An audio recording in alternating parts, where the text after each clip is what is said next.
Inspired by the beauty of his homeland, Rudyard Kipling once wrote, "Our England is a garden."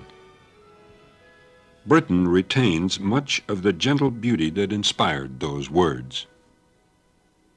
The enduring love that Shakespeare had for the country of his youth shows best in his lyrics about the beauty in nature. London is a city of splendor. Little of it remains unsung. In fact, much that is gone lives on in fantasy. Big Ben, known throughout the world, towers 320 feet into the sky.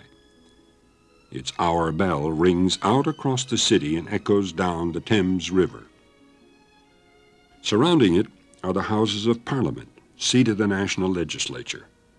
The enormous Gothic complex contains over 500 apartments. Jewel Tower, Westminster Hall, and other halls of fame. A statue in the Parliament Square honors Sir Winston Churchill, who was one of England's great prime ministers. London is rich with splendid mansions that have survived time. Famous men and women of the past have lived and worked in them. Longfellow once said, "They are haunted houses because so much history is embedded in their stones." Buckingham Palace is the London residence for the royal family. The outside is constantly patrolled by sentries who seem completely oblivious to the people around them. In reality, they are ever on the alert. In 1828, the Marble Arch was designed as the main gateway to Buckingham Palace. Too small for the coach to pass through, it was moved to another location in London to serve no purpose whatsoever. Nelson's Column is the centerpiece of Trafalgar Square. Bronze reliefs at the base of the pedestal commemorate Nelson's most glorious victories. Tower Bridge is a monument to the ingenuity of man. The bascules, which weigh 1,000 tons, are so finely designed they can be raised in minutes to allow ships to pass through.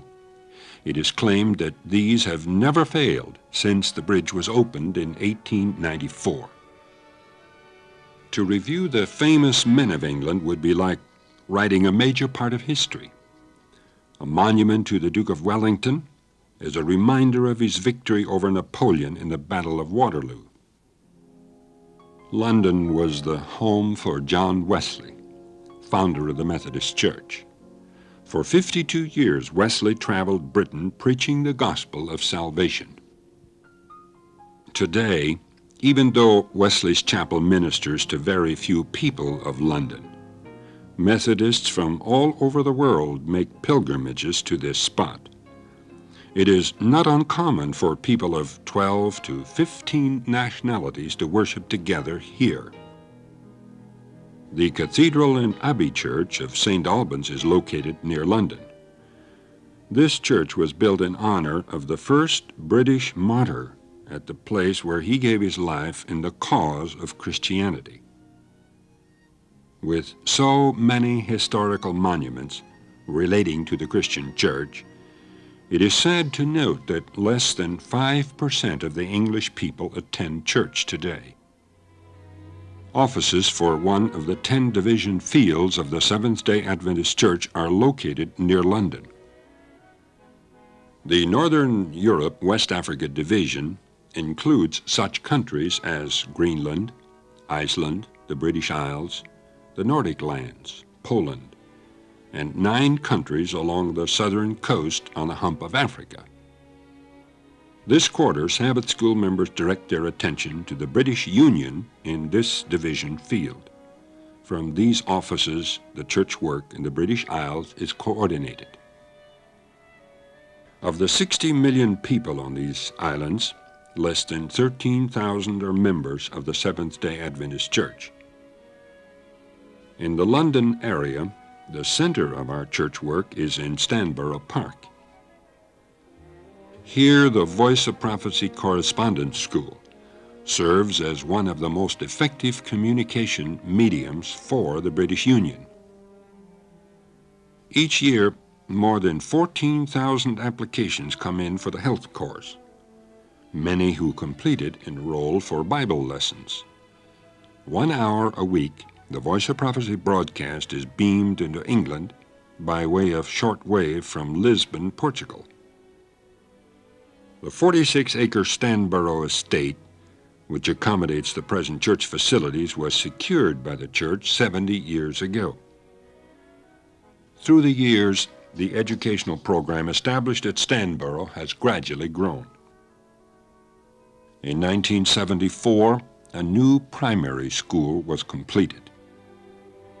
150 children are enrolled in this school.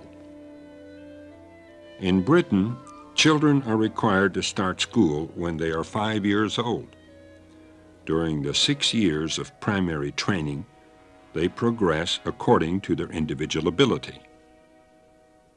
Instructors are professionals who motivate the children to produce their very best. In our teaching, we emphasize the basic skills, but we also devote time to creative activities. Children learn by doing.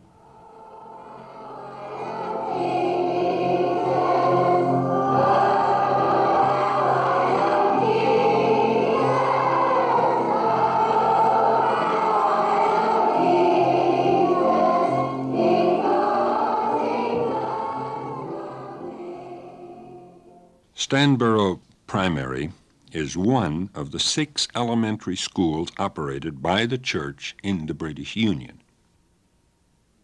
At age 11, the children progress to the secondary level. Stanborough is the only secondary school operated by the Seventh-day Adventist Church in Britain. More than 200 students are enrolled in grades 7 to 12. Many are children of missionaries who are serving in countries great distances away. At a young age, they must leave mom and dad and make their way alone by air or boat to Stanborough. Stanborough School is really a mission school. We have pupils from at least 20 different countries, from India, from West Africa, from Mauritius. We also have children of our division. The director, workers, Derek Mason, went on to say that some of the students are from other Christian faiths, so the school has an evangelistic challenge. There is no gymnasium on the Stanborough campus. Recreation is limited. Many days it is rainy, and the students must stay inside. The only hall, a small Quonset chapel, has served its time. It was built during World War II from funds raised by GIs and youth of the London churches. They made and sold calendars so that they could have a recreation center.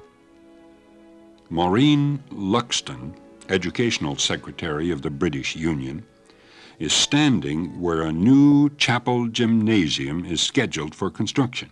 This is the spot where the new Assembly Hall gymnasium will be built. We have here an approximate model of the proposed building. Part of the overflow offering this quarter will help erect this new building at Stanborough School. This is Mission Spotlight reporting for the Northern Europe, West Africa Division.